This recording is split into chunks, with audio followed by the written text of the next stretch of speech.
Hello दोस्तों, स्वागत है आप लोगों का आपके अपने यूट्यूब चैनल आईएएस साहब में। साथियों, आज हम उत्तर प्रदेश पीसीएस प्रीलिम्स परीक्षा 2021 का सामान्य अध्ययन वाला पेपर हल करने वाले हैं। अध्यायवार विशेष विश्लेषण सहित व्याख्या है। ठीक है, जो परीक्षा आपको हुई थी 24/10/2021 में 200 अंक का पूर्णांक था। तो चलिए शुरू करते हैं। सबसे पहले प्राचीन इतिहास से सवाल पूछा गया है, उसको देखेंगे। सिंधु सभ्यता से एक सवाल पूछा गया है। हड़प्पा सभ्यता का स्थल मांडी भारत के किस राज्य में स्थित है? कह रहा है हड़प्पा सभ्यता का स्थल जो मांडी है भारत के किस राज्य में स्थित है? ऑप्शन ए है गुजरात, ऑप्शन बी है हरियाणा, ऑप्शन सी है राजस्थान, ऑप्शन डी है उत्तर प्रदेश। तो इसका सही आंसर हो जाएगा उत्तर प्रदेश। मांडी जो है उत्तर प्रदेश में है। मुजफ्फरनगर उत्तर प्रदेश से लगभग 15 किलोमीटर दक्षिण में स्थित मांडी गांव हड़प्पा सभ्यता का एक नवीन स्थल है। यहाँ खेत की जुताई के दौरान भारी मात्रा में सोने के छल्ले, मिट्टी के बर्तनों के टुकड़े तथा ईंटें प्राप्त हुई हैं। 3 अलग अलग आकार प्रकार के सोने के छल्ले मिलने से ऐसा अनुमान किया जाता है कि इनका प्रयोग मुद्रा के रूप में किया जाता था। ठीक है, 3 अलग अलग आकार प्रकार के सोने के छल्ले मिलने से ऐसा अनुमान किया जाता है कि इनका प्रयोग मुद्रा के रूप में किया जाता था तथा इस स्थल पर कोई टकसाल गृह रहा होगा। उसके बाद में आपका क्वेश्चन नंबर दूसरा है, बौद्ध, जैन, भागवत एवं शैव धर्म से पूछा गया है। क्वेश्चन दूसरा है, निम्नलिखित में से कौन सा एक युग सही सुमेलित नहीं है? तीर्थंकर से सवाल है और निर्माण स्थल दिया गया है। कुछ तीर्थंकर के नाम है और निर्माण स्थल है। निर्वाण स्थल ऑप्शन ए है ऋषभनाथ अष्टापद दिया गया है, वासुपूज्य समेध शिखर दिया गया है। ऑप्शन सी में नेमिनाथ को उज्जैन से किया गया है। उसके बाद महावीर को पावापुरी निर्माण स्थल है इसका। महावीर का पावापुरी निर्माण स्थल है। ठीक है, तो सही सुमेलन है। एक युग्म सही सुमेलित नहीं है। जो सही सुमेलित नहीं है वह है वासुपूज्य समेत शिखर। ये जो है सही सुमेलित नहीं, बाकी तीन के तीनों सही सुमेलित हैं। सही सुमेलन इस प्रकार है, ऋषभनाथ का अष्टापद, वासुपूज का चंपापुरी, नेमिनाथ का उज्जैन, महावीर का पावापुरी हो जाएगा निर्माण स्थल। समेत शिखर जैन धर्मावलंबियों का प्रमुख तीर्थ स्थान है। यह झारखंड राज्य में पारसनाथ पहाड़ी पर स्थित है। यह एक सिद्ध क्षेत्र कहलाता है। क्वेश्चन नंबर 3 है। क्वेश्चन नंबर 3 पूछा गया है। ये 800 ईस्वी से लेकर 1200 ईस्वी तक की राजनीतिक सामाजिक स्थिति के बारे में से सवाल लिया गया है। क्वेश्चन नंबर 3 में 2 कथन दिए गए हैं। ठीक है, सातवाहन शासकों के संदर्भ में निम्नलिखित कथनों में से कौन सा कथन सत्य है? 2 कथन दिए गए हैं सातवाहन शासक के संदर्भ में।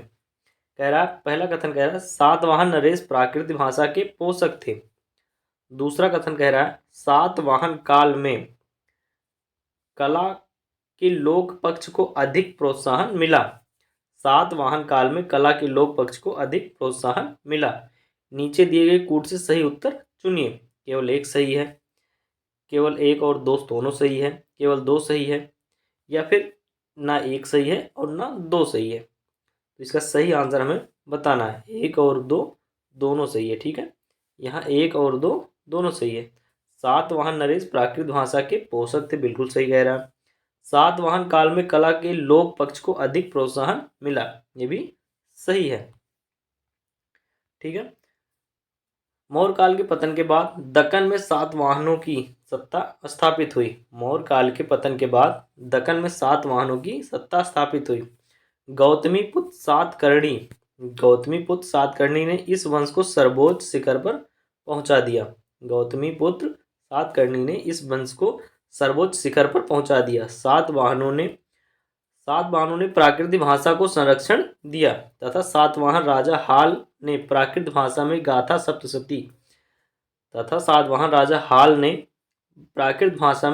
सप्तशती की रचना की। सातवाहनों ने स्थापत्य कला, चित्रकला के साथ साथ कला के लोक पक्ष को भी प्रोत्साहन दिया। क्वेश्चन नंबर 4 है, निम्नलिखित में से कौन सा सही सुमेलित नहीं है? कुछ शासक दिया गया और राज्य दिया गया है। ठीक है, कह रहा है कौन सा एक जो सही सुमेलित नहीं है। 3 सही सुमेलित है और एक सही सुमेलित नहीं है। 4 ऑप्शन दिए गए हैं। कह रहा है राणा हमीर मेवाड़ का शासक था, राणा चुंडा मारवाड़ का शासक था, मलिक राजा फारूकी खानदेश का शासक था, या फिर मलिक सरवर ख्वाजा जहां मालवा का शासक था। तो इसमें 3 जो है सही दिए गए हैं, एक है जो वो एक सही सुमेलित नहीं है। ठीक है, तो इसका जो सही सुमेलित नहीं है वो है डी। सही सुमेलित इस प्रकार है, राणा हमीर मेवाड़ का शासक था, राणा चुंडा मारवाड़ का शासक था, मलिक राजा फारूकी खानदेश का शासक था, और मलिक सरवर ख्वाजा ये जौनपुर का शासक था, मेवाड़ का नहीं था। ठीक है, कहाँ का नहीं था? यहाँ ऑप्शन में दिया गया मालवा का शासक नहीं था, ये जौनपुर का शासक था, मलिक सरवर ख्वाजा जहाँ। ठीक है, क्वेश्चन नंबर 5 है, ये विविध से लिए एक सवाल लिया गया है। सूची 1 को सूची 2 से सुमेलित कीजिए तथा सूचियों के नीचे दिए गए कूट से सही उत्तर का चयन करना है हमें। ठीक है, कुछ ग्रंथ दिए गए हैं और रचयिता के नाम से उसको सुमेलन करना है। ऑप्शन ए है रागमाला, सोमनाथ से सुमेलित कह रहा है, रस कौमुदी वेंकट रमन से, राग विबोध पुंडरीक विट्ठल से, और चतुर्दंडी प्रकाशिका श्रीकंठ से सुमेलित है, ये कह रहा है। ठीक है, तो इसका सही आंसर क्या हो जाएगा? सही आंसर हो जाएगा रागमाला पुंडरीक विट्ठल। ठीक है, पुंडरीक विट्ठल से हो जाएगा रागमाला। ठीक है, उसके बाद में रस कौमुदी, ये हो जाएगा श्रीकंठ से रस कौमुदी हो जाएगा। उसके बाद में राग विबोध की रचयिता कौन है? ये सोमनाथ है। ठीक है, सोमनाथ। और चतुर्दंडी प्रकाशिका के रचयिता कौन है? तो यह है वेंकट रमन। यानी 3 4 1 2 3 4 1 2 ऑप्शन नंबर ए सही है इसका। ठीक है, सही सुमेलित इस प्रकार है, रागमाला का पुंडरीक विट्ठल हो जाएगा के रचयिता हो जाएंगे। उसके अंदर रस कौमुदी के रचयिता श्रीकंठ हो जाएंगे। राग विबोध के रचयिता कौन है? सोमनाथ है। और चतुर्दंडी प्रकाशिका के रचयिता कौन है? वेंकट रमन है। मध्यकालीन इतिहास से सवाल लिया गया है। सवाल है मुगल साम्राज्य से। ठीक है, एक कथन दिया गया है और दूसरा अभिकथन दिया गया है, दूसरे को कारण कहा गया है। ठीक है, वहीं से प्रश्न बनेगा। कथन क्या है? अभिकथन है मुगल साम्राज्य मूल रूप से एक सैनिक राज्य था। अभिकथन है मुगल साम्राज्य मूल रूप से एक सैनिक राज्य था। कारण क्या है? केंद्रीय शासन व्यवस्था के विकास की प्राण शक्ति उसकी नई सैनिक शक्ति पर निर्भर थी। केंद्रीय शासन व्यवस्था के विकास की प्राण शक्ति उसकी सैनिक शक्ति पर निर्भर थी। ऑप्शन है ए और आर दोनों सही हैं, सत्य हैं, और आर ए की सही व्याख्या करता है। ए आर दोनों सत्य हैं किंतु आर ए की सही व्याख्या नहीं करता है। ए सत्य है किंतु आर गलत है, ए गलत है किंतु आर सत्य है। तो इसका सही आंसर क्या हो जाएगा? ऑप्शन नंबर ए सही होगा। ठीक है, ए आर दोनों सत्य हैं और आर ए की सही व्याख्या करता है। ठीक है, मुगल साम्राज्य का मूल रूप से नैसैनिक राज्य था। केंद्रीय शासन व्यवस्था के विकास की प्राण शक्ति उसकी सैनिक शक्ति पर निर्भर थी। ठीक है, मुगल साम्राज्य सैनिक शक्ति पर आधारित एक केंद्रीयकृत व्यवस्था थी जिसमें नियंत्रण एवं संतुलन का प्रभावी समायोजन किया गया था। मुगल साम्राज्य सैनिक शक्ति पर आधारित एक केंद्रीयकृत व्यवस्था थी जिसमें नियंत्रण एवं संतुलन का प्रभावी समायोजन किया गया था। मनसबदारी व्यवस्था के माध्यम से सैन्य अधिकारियों पर सैन्य अधिकारियों पर बेहतर नियंत्रण स्थापित करने का प्रयास किया जाता था।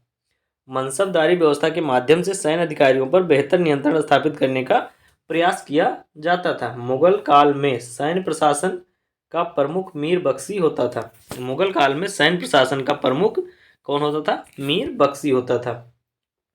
मुगल काल में सैन्य प्रशासन का प्रमुख मीर बख्शी होता था। वह व्यक्तिगत तौर पर घोड़ों के दाग तथा सैनिकों की उपस्थिति की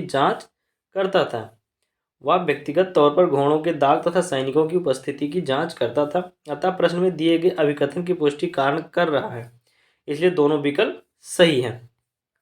फिर क्वेश्चन नंबर 7 है, विविध से लिया गया है। फवायदुल फवाद नामक पुस्तक शेख निजामुद्दीन औलिया की बातचीत का विवरण है, इसका संकलन किया था। फवायदुल फवाद नामक पुस्तक शेख निजामुद्दीन औलिया की बातचीत का विवरण है, इसका संकलन किया था। ऑप्शन ए है अमीर हसन सिजजी ने। ऑप्शन बी है अमीर खुसरो ने। ऑप्शन बी क्या है? अमीर खुसरो ने। ऑप्शन सी है जियाउद्दीन बरनी ने। ऑप्शन डी है हसन निजामी ने। तो इसका सही आंसर क्या हो जाएगा? इसका सही आंसर होगा अमीर हसन सिजजी ने। फवाइदुल नामक पुस्तक जो शेख निजामुद्दीन औलिया की बातचीत का विवरण है। फवाद नामक पुस्तक जो शेख निजामुद्दीन औलिया की बातचीत का विवरण है, इसका संकलन अमीर हसन सिज्जी ने किया है। निजामुद्दीन औलिया एक महत्वपूर्ण सूफी संत थे जो दिल्ली सल्तनत के 7 महत्वपूर्ण सुल्तानों के शासनकाल से संबंध रहे थे। निजामुद्दीन औलिया एक महत्वपूर्ण सूफी संत थे जो दिल्ली सल्तनत के 7 महत्वपूर्ण सुल्तानों के शासनकाल से संबंध रहे थे। क्वेश्चन नंबर 8 है, राजा रणजीत सिंह ने किस स्थान पर अदालत-ए-आला की स्थापना की? राजा रणजीत सिंह ने किस स्थान पर अदालत-ए-आला की स्थापना की? अमृतसर में की, या लाहौर में की, या फिरोजपुर में की, या मुल्तान में की? तो इसका सही आंसर हो जाएगा लाहौर में की। ठीक है, राजा रणजीत सिंह ने लाहौर में अदालत-ए-आला की स्थापना की तथा लाहौर में ही तोप निर्माण कारखाना खोला। कहाँ खोला? लाहौर में ही तोप निर्माण कारखाना खोला। रणजीत सिंह की अस्थायी सेना फौज आइन के नाम से जानी जाती थी। रणजीत सिंह की अस्थायी सेना फौज आइन के नाम से जानी जाती थी, जो उस समय एशिया में दूसरे स्थान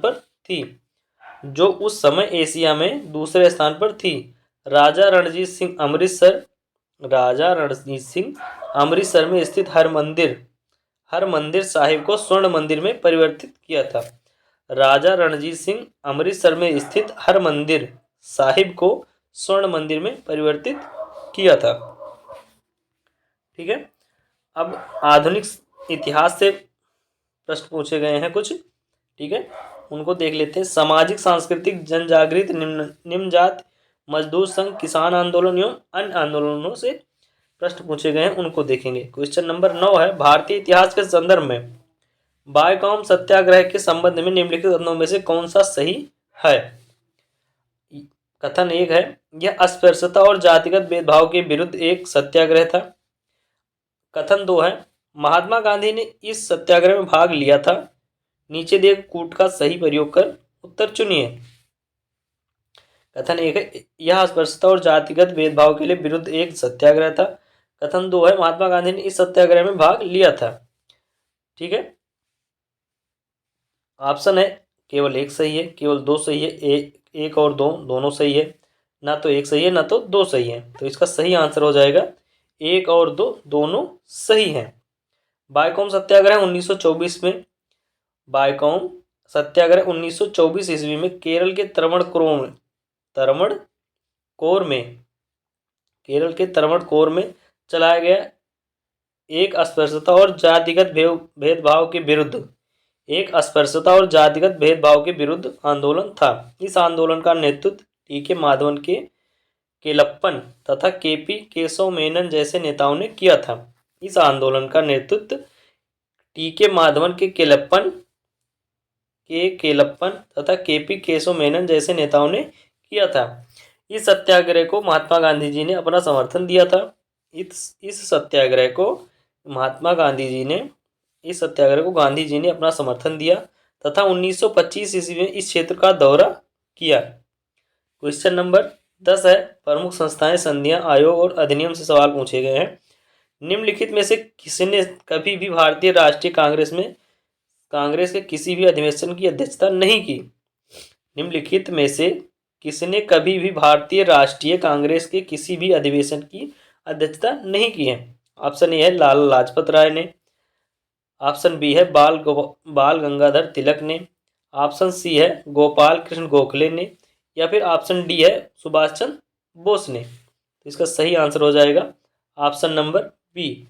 भारतीय राष्ट्रीय कांग्रेस की स्थापना 28 दिसंबर 1985 ईस्वी को बम्बई में हुई थी। स्थापना के बाद कई महत्वपूर्ण नेताओं ने कांग्रेस के अधिवेशन की अध्यक्षता की, जैसे दादा भाई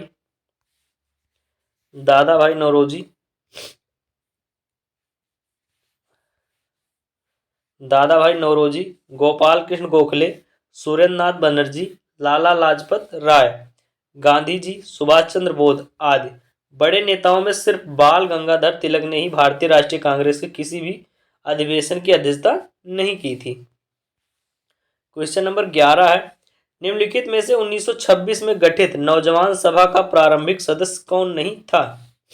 निम्नलिखित में से 1926 ईस्वी में गठित नौजवान सभा का प्रारंभिक सदस्य कौन नहीं था? भगत सिंह, ऑप्शन ए है भगत सिंह, ऑप्शन बी है यशपाल, ऑप्शन सी है छबील दास, ऑप्शन डी है अंबिका चक्रवर्ती। इसका सही आंसर होगा ऑप्शन डी, अंबिका चक्रवर्ती प्रारंभिक सदस्य नहीं थे, बाकी तीनों थे। भगत सिंह, भगवती चरण बोहरा, यशपाल तथा छबील दास ने नौजवानों और विद्यार्थियों को संगठित करने के लिए 1926 ईस्वी में नौजवान सभा की स्थापना की थी। भगत सिंह, भगवती चरण बोहरा, यशपाल तथा छबील दास ने नौजवानों और विद्यार्थियों को संगठित करने के लिए 1926 ईस्वी में नौजवान सभा की स्थापना की थी। भगत सिंह इस सभा के महामंत्री तथा भगवती चरण बोहरा ने महासचिव का दायित्व संभाला। भगत सिंह ने इस सभा के महामंत्री तथा भगवती चरण बोहरा ने महासचिव का दायित्व संभाला। अप्रैल 1928 ईस्वी में अमृतसर में हुए सम्मेलन में इस सभा का घोषणा पत्र जारी किया गया। अप्रैल 1928 में अमृतसर में हुए सम्मेलन में इस सभा का घोषणा पत्र जारी किया गया। अंबिका चक्रवर्ती इस सभा से संबंधित नहीं थे। क्वेश्चन नंबर 12 है, एशियाटिक सोसाइटी ऑफ बंगाल का संस्थापक कौन था? एशियाटिक सोसाइटी ऑफ बंगाल का संस्थापक कौन था? ऑप्शन ए है जोनाथन डंकन, ऑप्शन बी है sir William Jones, option C है वारेन हेस्टिंग्स, ऑप्शन डी है विलियम बेंटिक। तो इसका सही आंसर हो जाएगा sir William Jones, option number B सही होगा। ठीक है, एशियाटिक सोसाइटी ऑफ बंगाल की स्थापना 15 जनवरी 1784 ईस्वी को सर विलियम जोन्स ने कलकत्ता में की थी। एशियाटिक सोसाइटी ऑफ बंगाल की स्थापना 15 जनवरी 1784 ईस्वी को सर विलियम जोन्स ने कलकत्ता में की थी। इसकी स्थापना के समय वारेन हेस्टिंग बंगाल का गवर्नर जनरल था। इसकी स्थापना के समय वारेन हेस्टिंग बंगाल का गवर्नर जनरल था। इस सोसाइटी की स्थापना का मुख्य उद्देश्य भारतीय प्राच्य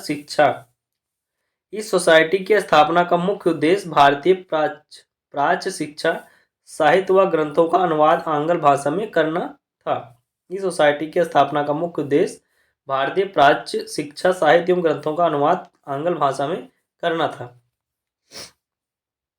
क्वेश्चन नंबर 13, ब्रिटिश इंडिया के निम्नलिखित में से किस अधिनियम ने सामूहिक कार्यचलन के स्थान पर विभाग या विभागीय पद्धति द्वारा वायसराय की कार्यकारी परिषद पर उनके प्राधिकार को और अधिक बल प्रदान किया? ब्रिटिश इंडिया ने निम्नलिखित में से किस अधिनियम ने सामूहिक कार्यचालन के स्थान पर विभाग या विभागीय पद्धति द्वारा वायसराय की कार्यकारी परिषद पर उनके प्राधिकार को और अधिक बल प्रदान किया? ऑप्शन ए है भारतीय परिषद अधिनियम 1861। भारतीय परिषद अधिनियम 1861 61। ऑप्शन बी है भारत सरकार अधिनियम 1858। ऑप्शन सी है भारतीय परिषद अधिनियम 1892। ऑप्शन डी है भारतीय परिषद अधिनियम 1909। ठीक है, तो इसका सही आंसर हो जाएगा option number A, British India.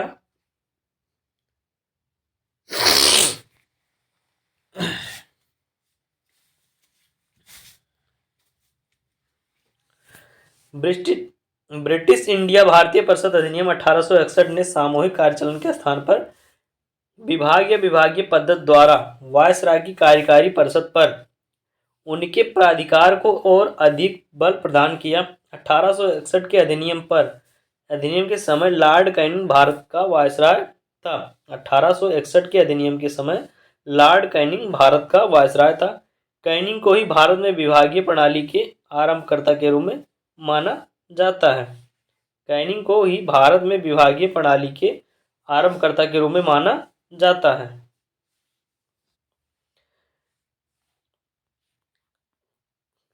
Question number 14 है, निम्नलिखित घटनाओं पर विचार कीजिए तथा उनको काल क्रमानुसार व्यवस्थित कीजिए। पहला है शारदा अधिनियम, दूसरा है नेहरू रिपोर्ट, तीसरा है साइमन कमीशन का गठन, चौथा है दांडी मार्च। ठीक है, तो इसका सही आंसर हो जाएगा ऑप्शन नंबर ए। ठीक है, सबसे पहले क्या होगा, साइमन कमीशन का गठन, उसके बाद में नेहरू रिपोर्ट दूसरे नंबर पर, उसके बाद में शारदा अधिनियम तीसरे नंबर पर, और उसके बाद में दांडी मार्च चौथे नंबर पर। ठीक है, साइमन कमीशन का गठन नवंबर 1927 ईस्वी में हुआ।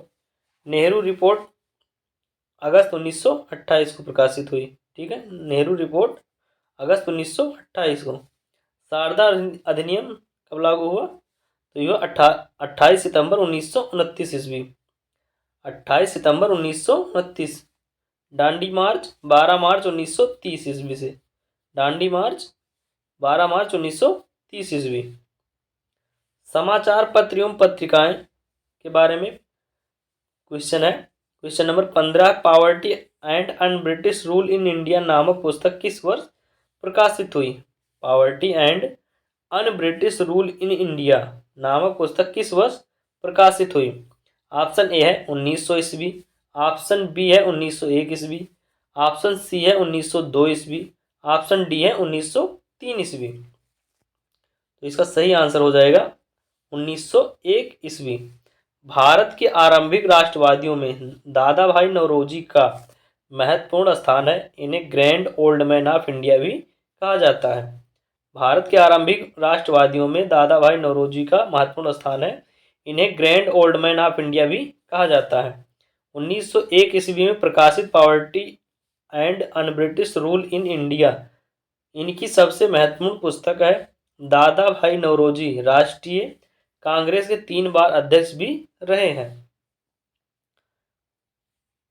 क्वेश्चन नंबर 16 है, स्वतंत्रता संग्राम एवं राष्ट्रीय आंदोलन से सवाल है। निम्न में से कौन एक 1924 के कानपुर षड्यंत्र मामले में शामिल नहीं था। ठीक है, निम्न में से कौन एक 1924 के कानपुर षड्यंत्र मामले में शामिल नहीं था। ऑप्शन दिया गया है,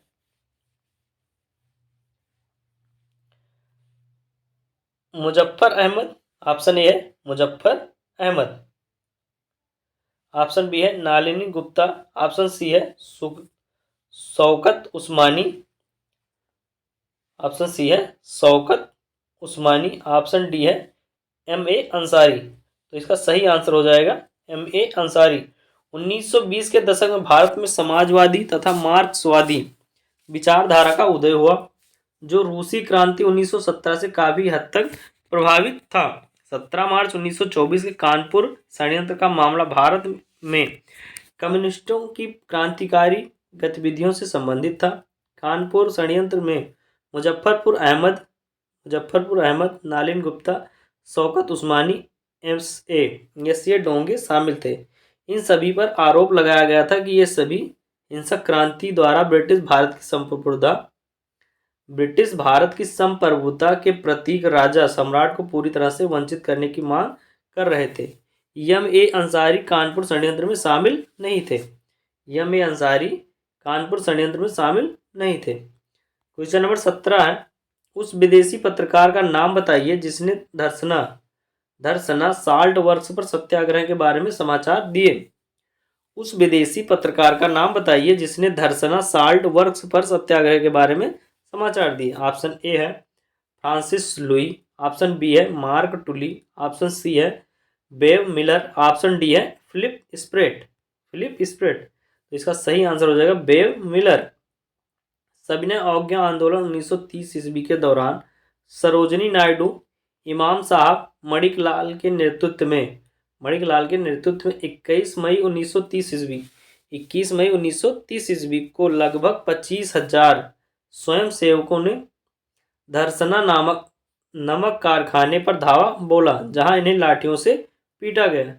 इस भयावह तस्वीर का उल्लेख अमेरिका के न्यू फ्रीमैन अखबार के पत्रकार बेव मिलर ने किया है।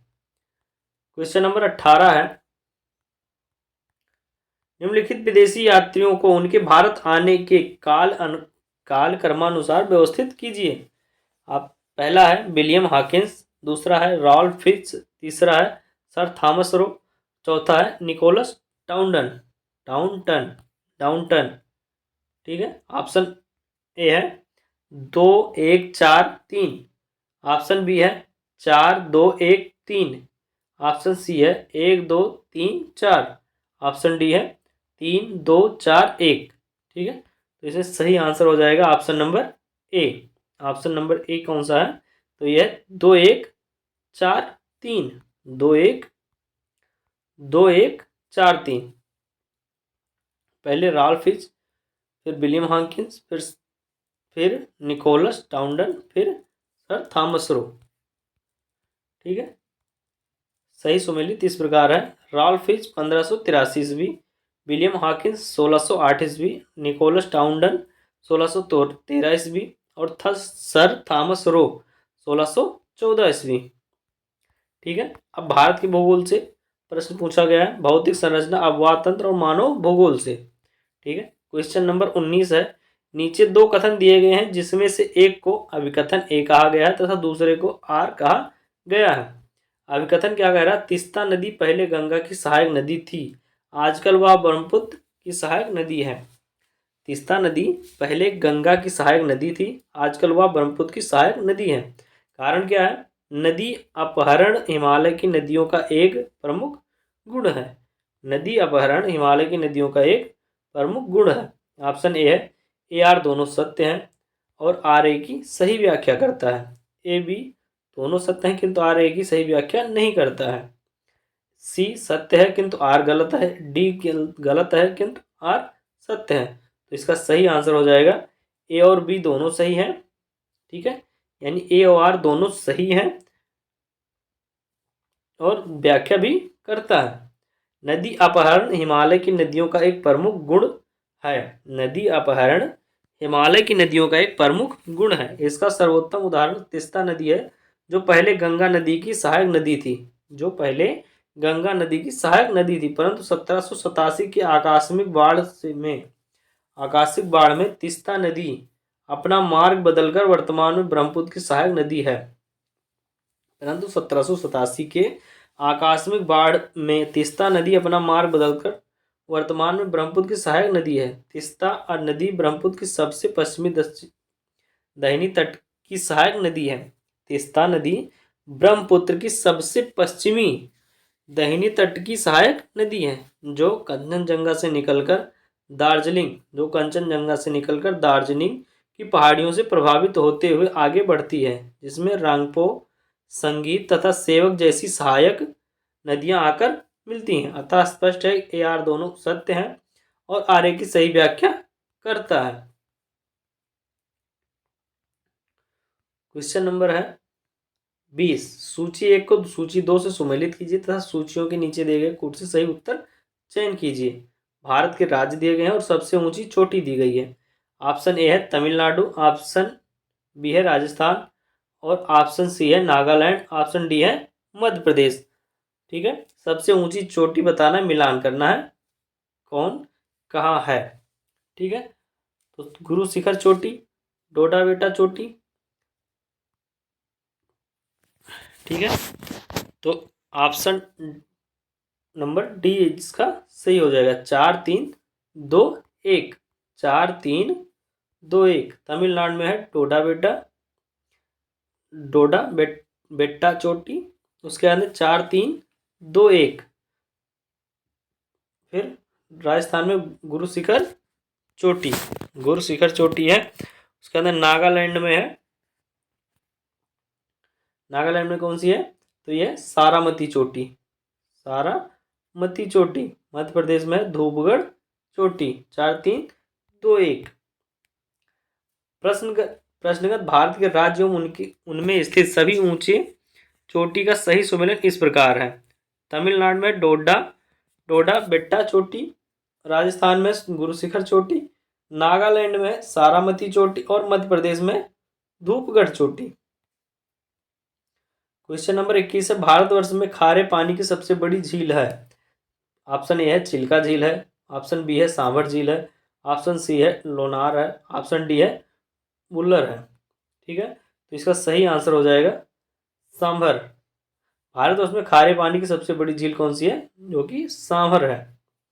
ओडिशा राज्य में स्थित भारत की सबसे बड़ी खारे पानी की झील चिल्का है। ओडिशा राज्य में स्थित भारत की सबसे बड़ी खारे पानी की झील चिल्का है। चिल्का एक लैगून झील है जो झींगा मछली के उत्पादन के लिए प्रसिद्ध है। झींगा एक लैगून झील है जो चिल्का एक लैगून झील है जो झींगा मछली के उत्पादन के लिए प्रसिद्ध है। सांभर झील राजस्थान के जयपुर से 60 किलोमीटर दूरी पर स्थित भारत की अंतः स्थलीय बृहत्तम खारे पानी की झील है, जहां पर नमक का उत्पादन किया जाता है। लोनार झील महाराष्ट्र के बुल्ढाना जिले में स्थित ज्वालामुखी उल्कापात द्वारा निर्मित झील है। उलर झील जम्मू कश्मीर संघ राज्य क्षेत्र में स्थित भारत की सबसे बड़ी ताजे पानी की झील है। यह झेलम नदी पर निर्मित गोखुर झील का उदाहरण है। आयोग ने इस प्रश्न का उत्तर बी माना है, जो कि असत्य है। कक्षा 9 की एनसीईआरटी समकालीन भारत एक में भारत की सबसे बड़ी खारे पानी की झील चिल्का को दर्शाया गया, अतः विकल्प ए सही होगा। ठीक है, क्वेश्चन नंबर 22 है, निम्नलिखित में से कौन सी एक नदी भारतीय गंगा नदी बेसिन का हिस्सा नहीं है। निम्नलिखित में से कौन सी एक नदी भारतीय गंगा नदी बेसिन का हिस्सा नहीं है। ऑप्शन ए है पुनपुन नदी, ऑप्शन बी है अजय नदी, ऑप्शन सी है जलांगी नदी, ऑप्शन डी है जोंक नदी। तो इसका सही आंसर हो जाएगा जोंक नदी, जो है भारतीय गंगा नदी बेसिन का हिस्सा नहीं है। जोंक नदी भारतीय गंगा नदी बेसिन का हिस्सा नहीं है। यह महानदी की सहायक नदी है, यह महानदी की सहायक नदी है।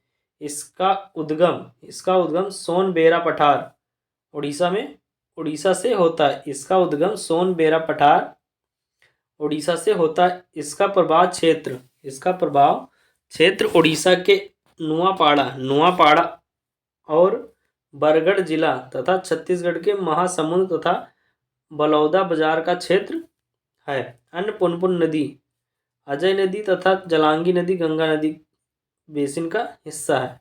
अन्य पुनपुन नदी, अजय नदी तथा जलांगी नदी गंगा नदी बेसिन का हिस्सा है। क्वेश्चन नंबर 23 है, निम्नलिखित में भारत के पूर्वी तट पर स्थित सबसे बड़ी लैगून झील कौन सी है। निम्नलिखित में से भारत के पूर्वी तट पर स्थित सबसे बड़ी लैगून झील कौन सी है। ऑप्शन ए है पुलिकट, ऑप्शन बी है चिल्का, ऑप्शन सी है कुलेरू, ऑप्शन डी है किली बेली। भारत के पूर्वी तट पर स्थित सबसे बड़ी लैगून झील चिल्का है। ठीक है, इसे वर्ष 1981 में रामसर स्थलों की सूची में शामिल किया गया था। यह झील उड़ीसा की 3 झीलों पुरी, खुर्दा तथा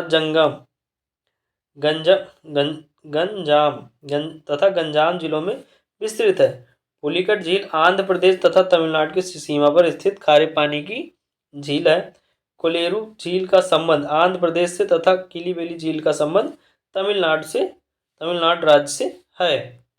ठीक है, भारत के पूर्वी तट पर स्थित सबसे बड़ी लैगून झील चिलिका उड़ीसा है। इसे वर्ष 1981 में रामसर स्थलों की सूची में शामिल किया गया था। यह झील उड़ीसा के 3 जिलों पुरी, खुर्दा तथा गंजाम जिलों में विस्तृत है। पुलिकट झील आंध्र प्रदेश तथा तमिलनाडु की सीमा पर स्थित खारे पानी की झील है।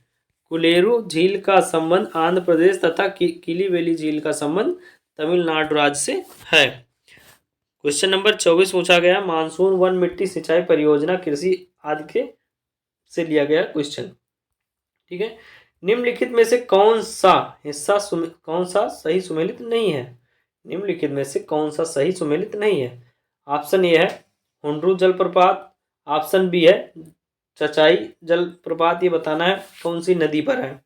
ठीक है, ऑप्शन सी है धुआंधार जलप्रपात, ऑप्शन डी है बूढ़ा घाघ जलप्रपात। ये बताना है हमको कौन सा जलप्रपात कौन सी नदी पर है। ठीक है, तो इसका सही आंसर जो है इसमें कह रहा है सही सुमेलित नहीं है।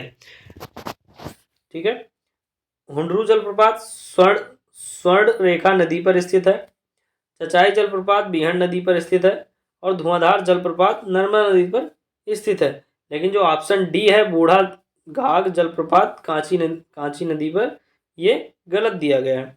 बूढ़ा घाघ जलप्रपात बूढ़ा नदी पर स्थित है। बूढ़ा घाघ प्रपात बूढ़ा नदी पर स्थित है। यह झारखंड का सबसे ऊंचा जलप्रपात है। कांची नदी पर स्थित दसम जलप्रपात है। कांची नदी पर स्थित दसम जलप्रपात हैं। ये दोनों जलप्रपात झारखंड में स्थित हैं।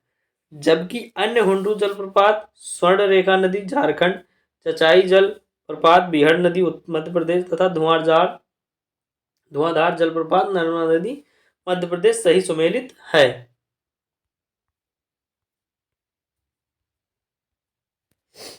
निम्नलिखित में से कौन सा कारण भारत के उत्तर पश्चिम भाग में शीत ऋतु में होने वाली वर्षा के लिए उत्तरदायी है? ऑप्शन ए है मानसून की वापसी, ऑप्शन बी है चक्रवाती अवदबाव, ऑप्शन सी है पश्चिमी विक्षोभ, ऑप्शन डी है दक्षिण पश्चिम मानसून।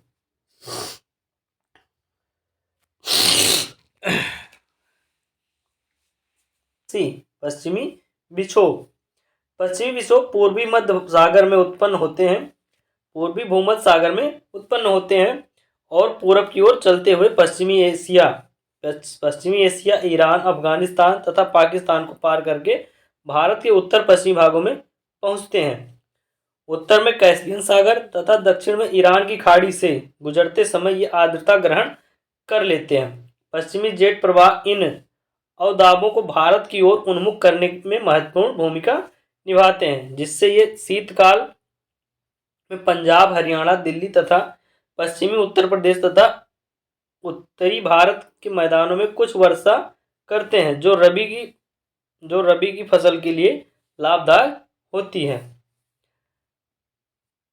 क्वेश्चन नंबर 26 से खनिज शक्ति संसाधन एवं उद्योग व्यापार से पूछा गया है। सूची 1 को सूची 2 से सुमेलित करना है।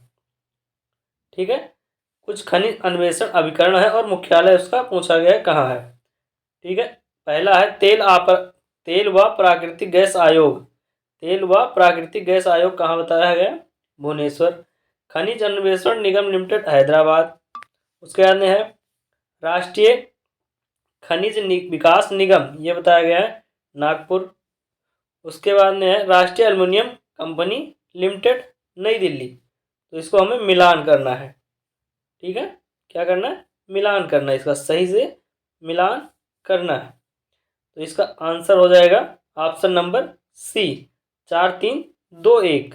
4321। तेल एवं प्राकृतिक गैस निगम कहाँ है? नई दिल्ली में है।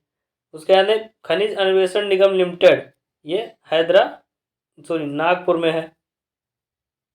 कहाँ है? नागपुर में है। राष्ट्रीय खनिज विकास निगम, ये हो जाएगा भुवनेश्वर में। और राष्ट्रीय एल्युमिनियम कंपनी कहाँ है? ये हैदराबाद में हो जाएगा। ठीक है, 4321। राष्ट्रीय खनिज विकास निगम भुवनेश्वर में और राष्ट्रीय एल्युमिनियम कंपनी लिमिटेड हैदराबाद में, सही तो है।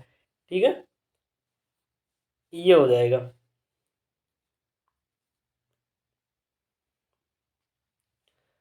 4, 3, 2, 1। तेल एवं प्राकृतिक गैस आयोग कहाँ है? नई दिल्ली में है। खनिज अन्वेषण निगम लिमिटेड कहाँ है? नागपुर में है। राष्ट्रीय खनिज विकास निगम कहाँ है? हैदराबाद में है। ठीक है, और राष्ट्रीय एल्युमिनियम कंपनी लिमिटेड कहाँ है? भुवनेश्वर में है। 4, 3, 2, 1।